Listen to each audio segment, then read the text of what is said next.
오늘 살펴볼 말씀은 로마서 3장 25절로 27절입니다.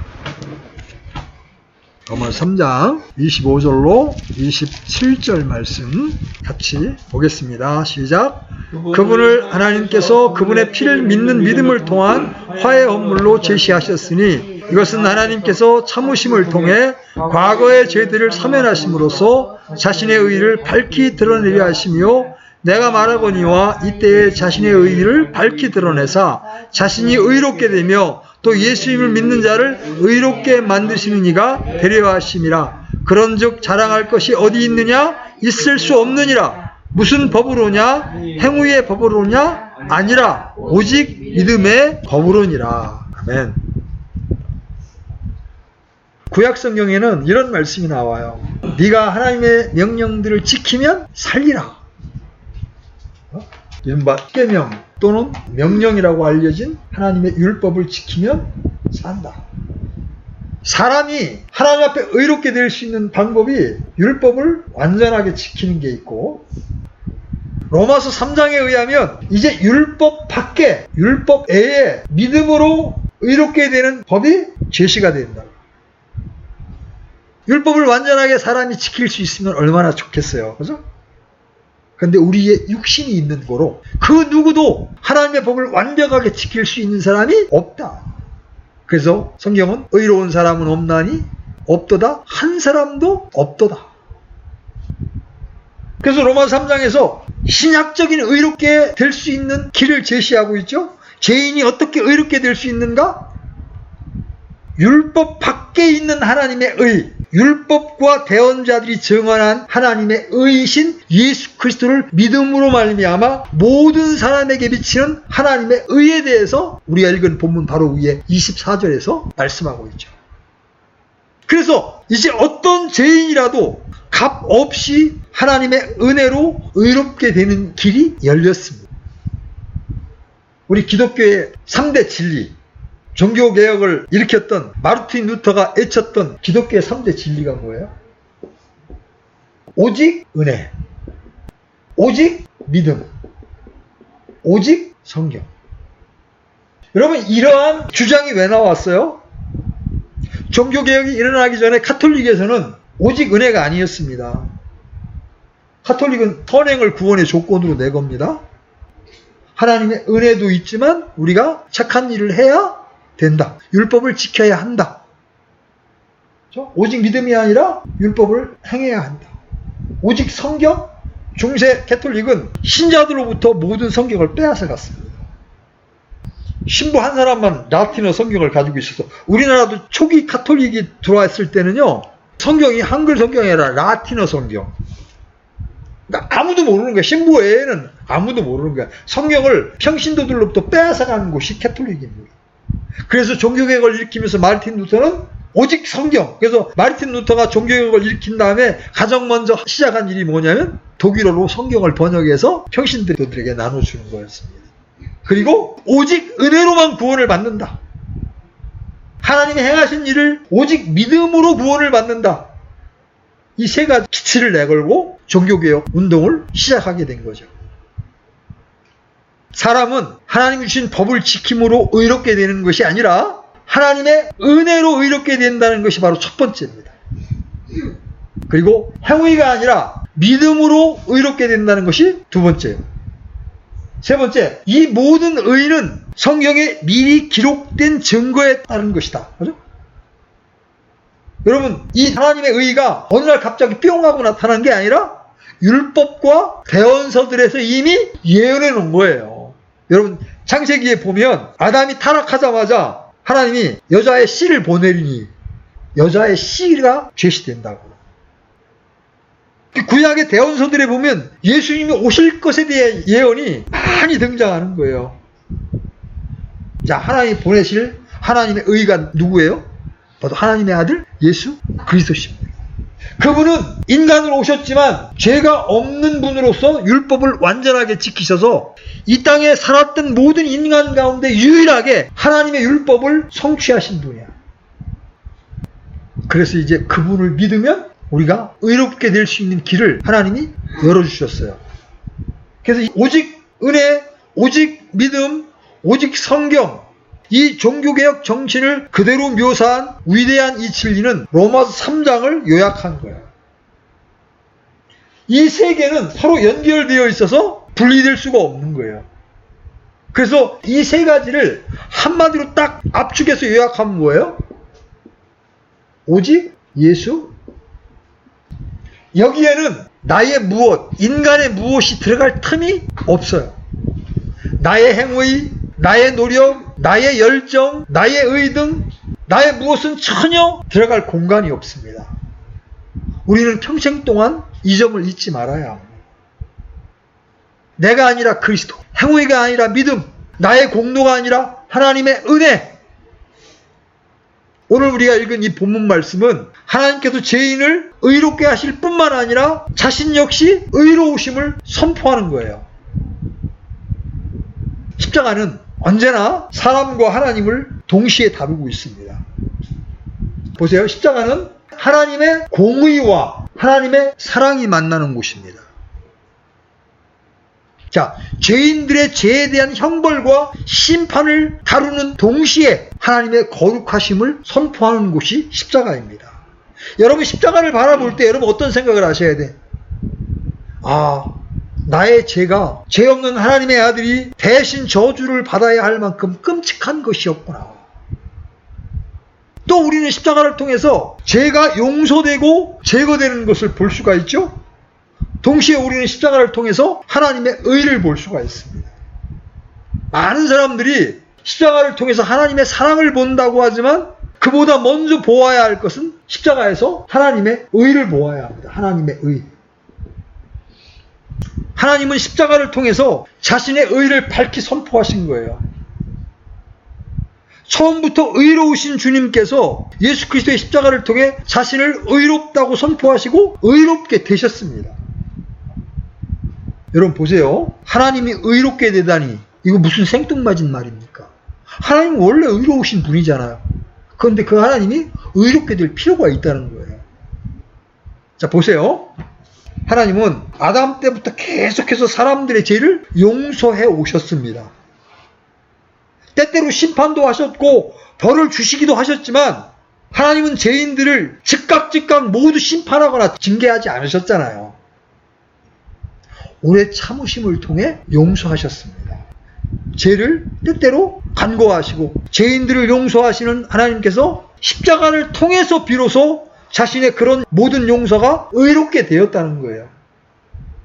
죄인들의 죄를 용서하신 것들이 정당했다는 것이 십자가에서 증명이 된 거예요. 여러분, 죄가 있는데 그 죄를 용서하면 어떻게 됩니까? 뭐 좌파의 공격이든 어쨌든 간에 얼마 전에 대통령의 장모가 구속됐습니다. 엊그저께. 만약에 어떤 죄가 있는데도 대통령의 가족이니까 그 사람이 죄 형벌을 받지 않는다고 하면 의롭지 않은 거죠. 그렇죠? 근데 하나님은 죄인들을 용서해 오셨어. 그 마귀 입장에서 볼 때 하나님을 고소할 거리가 생겼죠? 하나님 불의하십니다. 왜 죄인을 용서하는 겁니까? 근데 하나님이 어떻게 이 딜레마를 해결하셨습니까? 자, 먼저 25절 다시 한번 보십니다. 로마서 다시 가셔서 3장 25절 같이 한번 읽어봅니다. 그분을 하나님께서 그분의 피를 믿는 믿음을 통한 화해 언물로 제시하셨으니 이것은 하나님께서 참으심을 통해 과거의 죄들을 사면하심으로써 자신의 의를 밝히 드러내려 하심이요. 하나님은 예수님의 피를 믿음을 통한 화해 헌물로 제시하셨습니다. 이 화해 헌물이 뭔지는 우리가 지금 로마서 공부하고 있기 때문에 다음 주에 자세히 좀 다룰 겁니다. 그런데 여기서 예수님의 피를 믿는 믿음이라는 말이 등장해요. 성경에 의하면 예수님의 피는 누구의 피예요? 하나님의 피입니다. 하나님으로부터 기원된 피예요. 그래서 베드로전서 1장 19절에서 이렇게 말합니다. 예수님의 피는 흠도 없고 점도 없는 어린 양의 보배로운 피다. 그런데 이 피 흘림이 없이는 죄의 사면이 없는 겁니다. 여러분 여기 적어놓으시고 히브리서 9장 22절 보십시오. 히브리서 9장 22절 같이 읽습니다. 시작. 율법에 따라 거의 모든 것이 피로써 깨끗하게 되나니 피 흘림이 없은즉 사면이 없느니라. 궁극적으로 우리의 죄들이 사면이 되려면 피 흘림이 있어야 된단 말이에요. 그 예수님의 피는 하나님의 피야. 죄가 없는 깨끗한 피예요. 정결한 피이기 때문에 그 피가 흘려짐으로 우리의 죄들이 사면될 수가 있는 거예요. 하나님께서 피를 주신 것은 바로 우리의 혼을 대속하기 위한 거예요. 자, 여기 열고 레위기 17장 11절 구약성경 레위기 17장 11절 레위기 17장 11절 같이 읽겠습니다. 시작. 이는 육체의 생명이 피에 있기 때문이라 내가 피를 너희에게 주어 제단 위에 뿌려 너희 혼을 위해 속죄하게 하였나니 피가 혼을 위해 속죄하느니라. 우리 혼이 우리의 인격인데 우리 혼의 죄가 무엇로 속죄된다? 피. 그래서 이 피를 너희에게 주어 제단 위에 뿌려. 그때는 짐승의 피를 가지고 했죠. 그래서 여러분은 이 피의 기능에 대해서 잘 알아야 합니다. 의사들은 피의 기능, 피의 가치에 대해서 역설하지만 그들이 말하는 피는 육체의 생명에만 한정이 되는 겁니다. 그렇죠? 성경에서 피는 육체의 생명이 있음을 말할 뿐만 아니라 혼을 속죄하기 위해 있다고 말씀하고 있는 거예요. 여러분, 피와 죄의 사면이 직결되어 있다는 얘기는 성경에만 나오는 이야기잖아요. 그죠? 아까도 우리 읽었던 히브리서 9장 22절 율법에 따라 거의 모든 것이 피로써 깨끗하게 되나니 피 흘림이 없은즉 사면이 없느니라. 이 얘기하니까 옛날 생각이 나네. 옛날 어떤 형제랑 이제 서구 아파트 앞에서 아이들에게 전도하는데 한 형제가 이제 피 얘기를 한 거야. 예수님의 피로 네 죄가 씻겨지는 거야. 근데 마침 그때 그 아이의 엄마가 나오다가 그 얘기를 들었어요. 기겁을 해가지고 어떻게 애들한테 징그럽게 피 얘기를 하냐고 성질을 내고 애를 데리고 이제 올라가더라고요. 세상 사람들에게는 이해가 안 되는 거예요. 예수님의 피가 우리의 죄를 씻는다라는 이 말이 이해가 안 되는 거예요. 왜? 성경에만 나와 있는 이야기니까. 이 지식은 성경 이외에 그 누구도 가르쳐 주지 않습니다. 피에 육체의 생명이 있고 피를 통해 혼이 속해진다는 이 진리는 에덴 동산으로부터 주님이 가르쳐 주신 진리입니다. 여러분, 아담과 이브가 범죄했을 때 무화과 나무 잎으로 이렇게 가렸잖아요. 햇빛만 찌면 그게 이제 부서질 거 아닙니까? 이제 말라 비틀어져 가지고. 그래서 하나님이 그들의 그 허물을 덮어줄 양으로 뭘 죽였어요? 짐승을 죽여서 가죽옷을 입혔잖아요. 그때 그들을 위해서 피가 흘려졌잖아요. 여러분, 피와 죄의 관계는 밀접하게 관련이 되어 있는 거예요. 여러분, 에베소 1장 7절 한번 펴보세요. 에베소 1장 7절. 에베소 1장 7절. 찾으셨으면 같이 한번 읽겠습니다. 시작. 그 사랑하시는 자 안에서 우리가 그분의 풍성한 은혜에 따라 그분의 피를 통해 구속 곧 죄들의 용서를 받았도다. 골로새서 1장 14절도 마찬가지예요. 이 아들 안에서 우리가 그분의 피를 통하여 구속 곧 죄들의 용서를 받았도다. 예수님의 피는 구속의 피예요. 죄들을 용서할 뿐만 아니라 제거하는 피라는 뜻입니다. 죄의 값으로 지불된다고. 죄의 값을 지불하는 건 예수님의 피입니다. 흠도 없고 점도 없는 어린 양의 피가 우리 혼의 죄를 대속하는 거예요. 주님의 피는 혼들을 값주고 사기 위해서 지불된 대가입니다. 구약 성도들은 날마다 성전에서 짐승의 피를 흘렸습니다. 그래서 김주원이가 구약시대에 이스라엘에 살았으면 할아버지한테 말대꾸해서 그게 죄라는 걸 깨달아 들으면 양 한 마리 데리고 이제 성전에 가야 됩니다. 양한테 안수하고 그 양의 목을 베어서 피를 흘려야 지은 죄에 대해서 용서를 받는 거예요. 제사장들은 아침 저녁으로 희생물을 드렸습니다. 짐승을 잡아서. 그러나 짐승들의 피로 인간의 혼을 속하고 죄를 제거하는 것은 불가능한 일이에요. 잠시 잠깐 죄를 가릴 수는 있지만 죄를 제거하지는 못합니다. 여러분, 히브리서 10장 가보십시오. 히브리서 10장 4절. 히브리서 10장 4절. 자, 같이 한번 읽어보겠습니다. 시작. 황소와 염소의 피가 죄들을 제거하는 것이 불가능한 아니라 구약시대에 황소 잡고 양 잡고 염소 잡고 계속 잡았지만 이 피로는 죄를 제거하지는 못하는 거예요. 덮기는 해도 잠시 잠깐 덮어줄 수 있어도 제거하지는 못하는 거예요. 그래서 그 죄를 제거할 어린 양이 이 땅에 오셨고 그분이 바로 하나님의 아들 예수 그리스도신 거예요. 그래서 십자가에서 흘리신 예수 그리스도의 피만이 우리의 혼을 구속할 수 있고 우리의 죄를 제거할 수 있는 거예요. 그래서 요한일서에서 사도 요한이 이렇게 말하잖아요. 그분의 아들 예수 그리스도의 피가 우리를 모든 죄에서 깨끗하게 하실 것이라. 죄를 씻을 수 있는 것은 예수님의 피밖에 없습니다. 그래서 우리가 찬송하죠. 그 피로 속죄함 얻었네. 그죠? 금이나 은같이 썩어질 것으로 속죄함 얻는 것 아니요.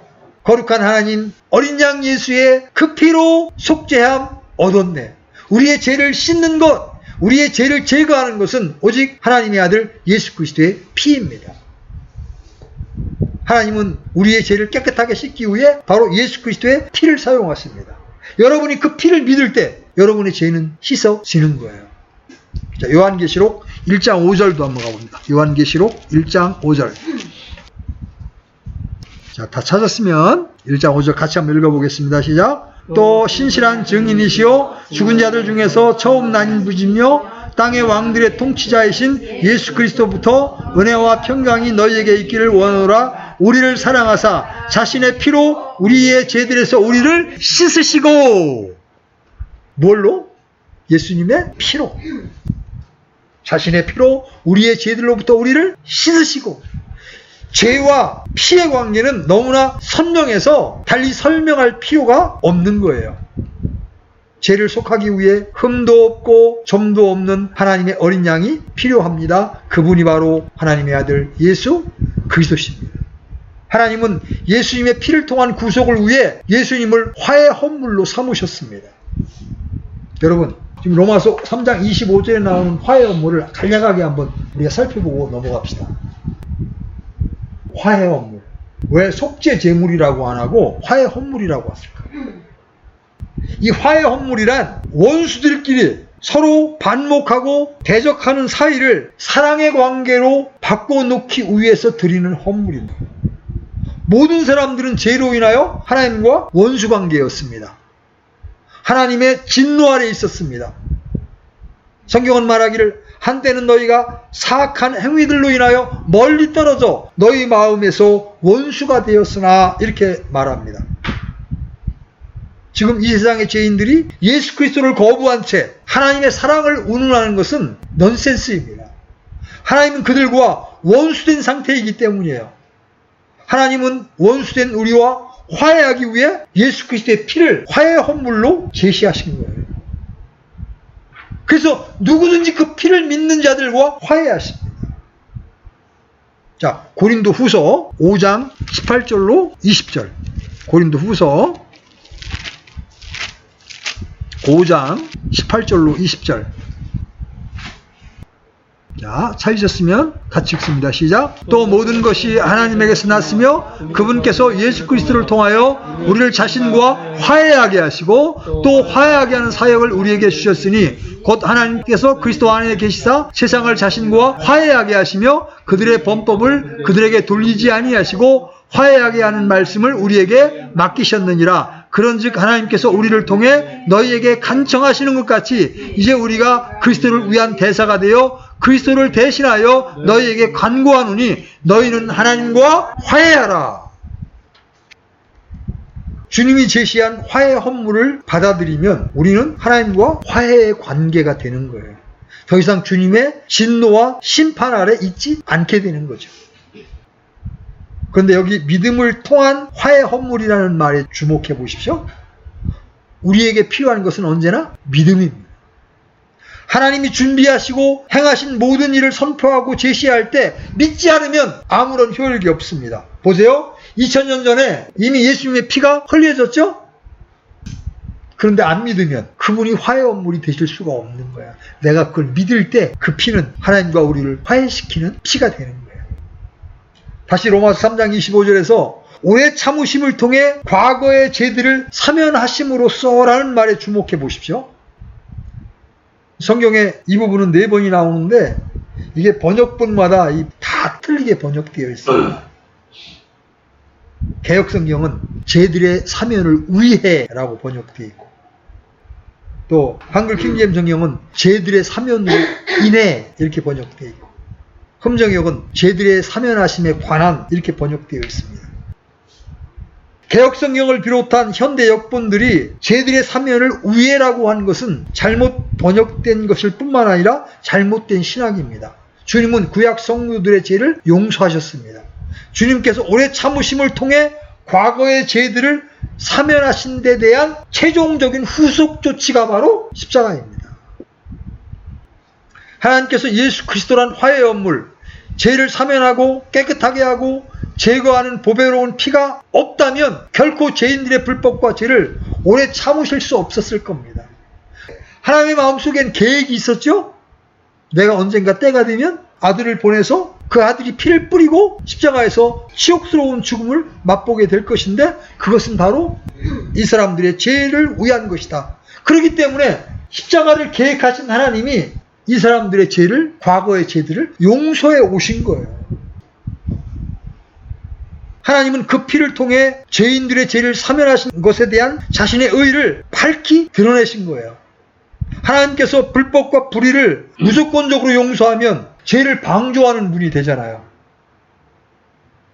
죄인들의 죄를 무죄 방면해버리면 법은 무너지고 무효화되고 맙니다. 하나님의 공의도 무너지고 맙니다. 법의 제정자시고 법의 수요자이신 주님께서 법을 무시하는 일은 있을 수가 없는 일이죠. 율법은 죄에 대한 합당한 심판을 요구합니다. 율법은 죄인들을 정죄합니다. 하나님은 예수 그리스도의 피와 죽음을 통해 죄에 대한 공의로운 심판을 집행하시고 법의 요구를 충족시키셨습니다. 우리의 죄를 사면하기 위해 조금의 위법이나 불법, 탈법을 자행하지 않으셨습니다. 주님은 우리가 받아야 될 법의 요구 조건을 모두 다 친히 지불하셨습니다. 법이 요구한 모든 것을 다 이루셨습니다. 그래서 주님께서 십자가에서 숨을 거두시기 전에 다 이루었다 이렇게 외친 다음에 돌아가시죠. 이 말씀은 제사함과 구원을 위해 필요한 모든 일을 다 이루셨다는 거예요. 주님은 십자가를 통해 죄에는 심판이 있으며 하나님의 진노가 있으며 형벌이 있으며 저주가 있다는 사실을 보이셨습니다. 십자가를 통해 하나님은 자신의 의를 하늘과 땅의 모든 창조물들에게 드러내 보이셨습니다. 십자가에서 우리는 하나님의 의를 봅니다. 십자가에서 또한 우리는 하나님의 사랑을 보게 됩니다. 여러분, 복음서를 보면 주님은 조건 없이 죄인들을 용서해 주시는 장면을 발견합니다. 창녀나 세리들은 물론이고 병자들을 향해서도 병을 고쳐주기 전에 주님은 내 죄가 용서받았느니라 이렇게 선포하십니다. 여러분 잘 들어보세요. 성전에 희생물을 드린 것도 아니고 율법에 따라 무엇을 한 것도 없는데 주님은 죄의 용서를 선포하는 장면을 여러 군데서 보여주십니다. 이런 일은 당연히 바리새인들이나 제사장들, 서기관들과 율법사들의 분노를 사게 됩니다. 율법에 따르면 당연히 사형을 당해야 할 사람들을 주님은 아무 조건 없이 사면을 선포해 주시기 때문에 그래요. 여러분, 요한복음 8장에 간음하다 현장에 잡혀온 여자를 향해서 유대인들이 돌을 집어 던지려고 하죠. 그때 주님이 이렇게 말씀하십니다.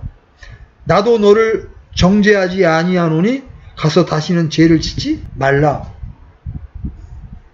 주님은 이 여인이 억울하게 잡혀왔다거나 누명을 썼다고 말씀하시지 않습니다. 그 여인이 간음한 걸 주님도 알고 계십니다. 분명히 죄를 지었고 율법에 따르면 사형이 맞습니다.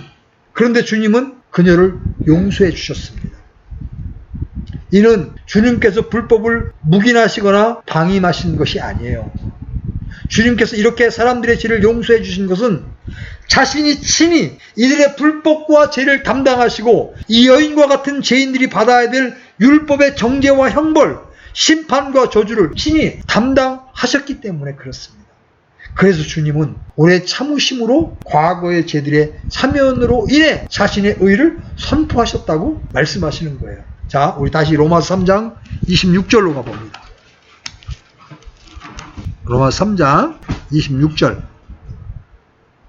같이 읽습니다. 시작. 내가 말하거니와 이때에 자기의 의를 밝히 드러내사 자신이 의롭게 되며 또 예수님을 믿는 자를 의롭게 만드시는 이가 되려 하심이라. 여기서 우리는 놀라운 말씀을 봅니다. 예수님이 십자가에서 하신 일이 두 가지입니다. 첫 번째는 하나님 자신이 의롭게 되는 겁니다. 이제까지 과거의 죄들을 용서해 오셨습니다. 불법이잖아요. 그죠? 그냥 계속 그런 식으로 용서하면 불법인데 십자가에서 그 아들이 대신 여기서 잘못을 저지른 죄를 지은 사람들의 죄를 대신해서 십자가에서 죽으셨기 때문에 그렇게 행함으로써 하나님 자신이 의롭게 되는 거예요. 두 번째, 예수님을 믿는 자를 의롭게 만드시는 분이 되는 거예요. 이미 앞서 말씀드린 대로 십자가에서 하나님의 의가 선포되었죠. 하나님은 그리스도의 죽으심, 그 피를 통해 하나님의 의로우심을 밝히 드러내셨습니다. 예수님이 바로 하나님의 의이시기 때문입니다. 그렇다면 하나님 자신이 의롭게 된다는 말은 무슨 뜻입니까? 주님은 오랫동안 부당한 오해를 많이 받으셨습니다. 죄인들을 용서하는 일 때문이죠. 심판하셔야 할 죄인들을 오래 참으시고 용서하심으로써 마귀의 참소를 받으셨고, 의를 행해야 하실 분께서 법을 어기시는 분인 것처럼 인식되기도 했습니다. 이 세상의 많은 이들이 하나님이 살아계시면 이런 불법과 죄인들이 이 세상에서 활개를 칠 수 있겠느냐는 항의를 합니다. 여러분 그런 얘기 많이 들으시죠? 주님이 불공평하고 불의하다고 생각합니다. 하나님은 이런 모든 오해와 비난과 참소를 다 견디셨습니다. 비로소 십자가를 통해 과거의 죄들을 사면한 것, 죄인들의 죄를 용서하신 것에 대해 자신이 의롭게 되셨던 겁니다. 또 한 가지는 온 땅의 심판자께서 죄인들을 값없이 무조건 사면한 일과 의롭게 하는 일이 합당한 것인가? 이게 고민거리였습니다. 율법의 행위로는 의롭게 될 육체가 없고 아무도 하나님의 영광에 이를 수 없는 그런 죄인들을 의롭게 만드는 일은 전혀 불가능합니다. 그래서 하나님이 육신이 되셔서 이 땅에 자신의 몸으로 우리의 죄를 담당하심으로써 예수님을 믿는 자를 의롭게 만드시는 이가 되셨습니다. 이제 누구도 시비 걸 수가 없습니다. 누구도 이의를 제시할 수 없고 불평할 수 없습니다. 하나님께서 왜 사람이 되셔서 십자가에서 죽으셨는가? 그 대답이 바로 26절이에요. 이때 자신의 의를 밝히 드러내사 자신이 의롭게 되고, 두 번째는 예수님을 믿는 자를 의롭게 만드시는 이가 되게 하려 하십니다. 이것이 하나님의 편에서 본 십자가의 의미입니다. 자, 이제 한번 법률적인 문제를 한번 생각해 봅시다. 여기 감정적인 요소를 전혀 개입시키지 말고 냉정하게 법으로만 한번 따져봅시다. 만약 하나님께서 죄인들을 그냥 용서해 주시면 주님은 자신의 법과 자신의 의를 파괴하는 분이 되겠죠. 그렇죠? 어떻게 하나님께서 죄인들을 그냥 용서합니까? 이렇게 마귀가 따질 거 아닙니까? 온 땅의 심판자께서 의를 행하셔야 함은 물론이죠. 죄인인 사람들이 하나님과 더불어 의롭게 될 수 있는가? 이 조화될 수 없는 이 문제를 하나님께서는 해결하셔야 합니다. 주님은 무자비한 율법주의자도 아니시고 그렇다고 법을 무효화시키는 율법 폐기론자도 아니십니다. 법정에서 재판관이 법을 무시하면서까지 죄인들을 다 사면해버릴 수 없는 것처럼 주님은 죄인들을 결코 무조건적으로 사면하시고 의롭다고 선포할 수 없는 거예요. 사면의 근거, 의롭게 될 근거가 있어야 합니다. 하나님은 친히 독생자 예수 그리스도를 세상에 보내시고 믿음을 통해 그분의 피를 화해 헌물로 제시함으로써 이 두 가지 문제를 동시에 해결하신 거예요. 하나님은 이제 합법적으로 예수 그리스도를 믿는 죄인들을 용서하시고 그들을 의롭다 하실 수 있게 된 거예요. 동시에 자신의 의로움을 밝히 드러내신 겁니다. 로마서 3장 26절은 죄인이 의롭게 되는 것에 대한 가장 위대한 구절 중에 하나입니다. 옛날에 어느 왕국에서 왕이 이런 법을 선포했습니다. 누가 다른 사람들의 물건을 도둑질하면 두 눈을 파내라. 이런 법령을 왕이 선포했습니다. 그런데 시간이 얼마 지나지 않아서 한 사람이 왕 앞에 끌려왔습니다. 근데 하필이면 그 왕 앞에 끌려온 도둑질하다가 들킨 사람이 왕이 사랑하는 왕자였습니다. 만약 여기서 일반 백성이 도둑질하다 걸려왔으면 즉각적으로 처형했을, 두 눈을 팠을 거 아닙니까? 그죠? 근데 왕자니까, 내 새끼니까 안 돼. 그러면 이 왕은 불의한 왕이 되는 거죠. 그죠? 법을 지키지 않는 왕이 되는 거 아닙니까? 그죠? 이제 왕이 고민이 되는 거죠. 내 아들을 사랑하는데 이 아이의 두 눈을 파내버리면 평생을 속용으로 살아야 합니다. 그래서 왕은 이런 판결을 내립니다. 두 눈을 파내라. 부하들이 왕자의 한쪽 눈을 파냈습니다. 두 번째 눈을 파내려고 딱 칼을 들이댈 때 왕이 스톱, 잠깐 멈춰라. 그런 다음에 명령을 내립니다. 나머지 한쪽 눈은 내 눈을 파내라. 그래서 아들의 눈 하나를 파내서 한쪽 눈을 살려두고 왕인 자신이 왕자가 지은 죄를 대신해서 자기 한쪽 눈을 파내므로 이 왕자가 한쪽 눈으로는 사물을 보며 살아갈 수 있게 조치한 거예요. 이게 바로 하나님이 예수님을 통해서 행하신 일입니다. 우리를 사랑하시지만 그냥 용서하면 하나님이 불의한 하나님이 되시기 때문에 당신의 아들을 보내서 우리의 죄값을 치르게 하시고, 그 죄값을 치신 예수님을 믿게 되면 그 사람을 의롭다고 선포해 주시는 하나님의 사랑이 이 왕자를 사랑하는 것과 같은 것이다.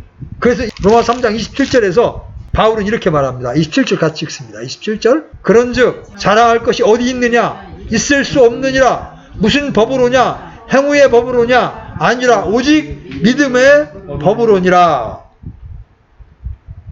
그런 거로 사람은 하나님 앞에 자랑할 것이 아무것도 없어요.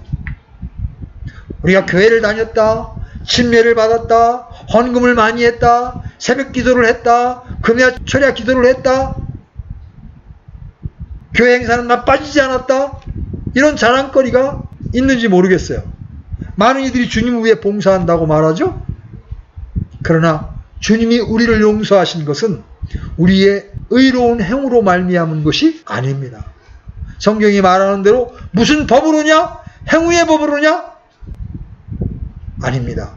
우리는 율법과 상관없이 나타난 하나님의 의이신 예수 그리스도를 통해 의롭게 되었고, 아무런 행위나 수고와 노력이나 공로 없이 하나님의 은혜로 값 없이 의롭게 된 겁니다.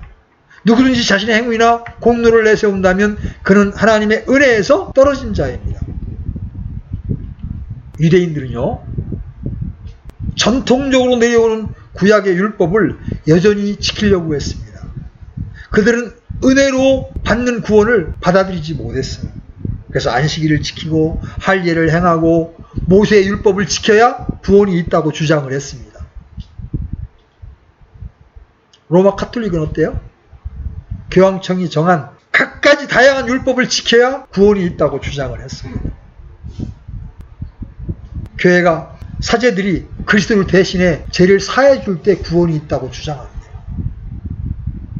또 일부 캠벨주의자들은 무침례를 반드시 받아야 구원이 임한다고 주장하죠.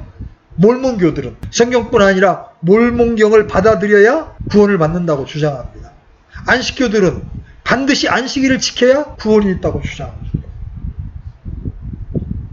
이들은 다 무슨 행위를 자랑하고 그것을 구원의 필수 요건으로 말합니다. 그러나 주님은 무슨 법으로냐?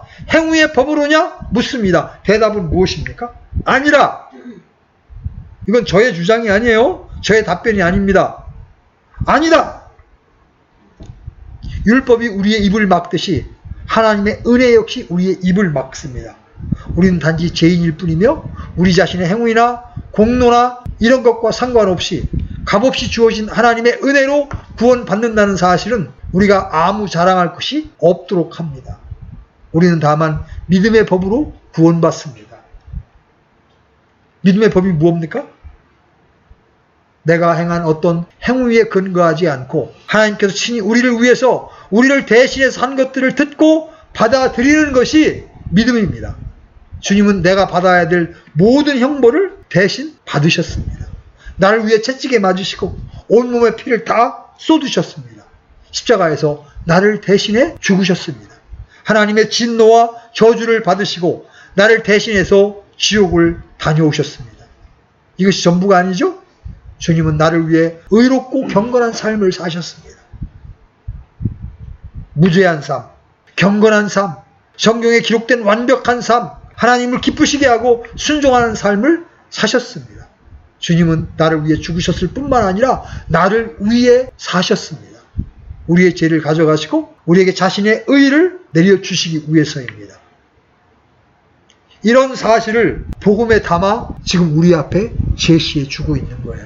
누구든지 우리를 위해 행하신 이 일들을 받아들이면 그 순간 우리는 의롭게 되는 것입니다.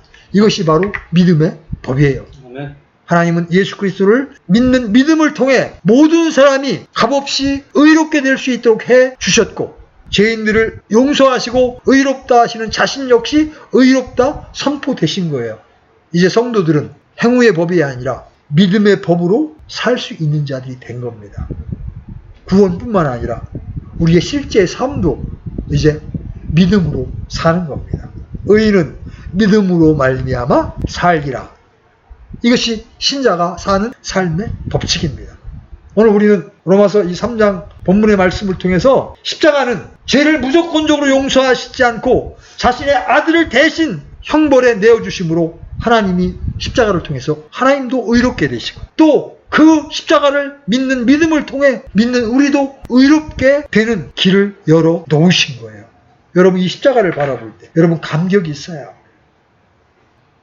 하나님의 공의와 하나님의 사랑이 뭉쳐져 있는 하나님의 지혜가 있는 곳, 그것이 바로 십자가입니다. 주님은 이 십자가에서 우리를 위한 모든 것을 이루신 거예요.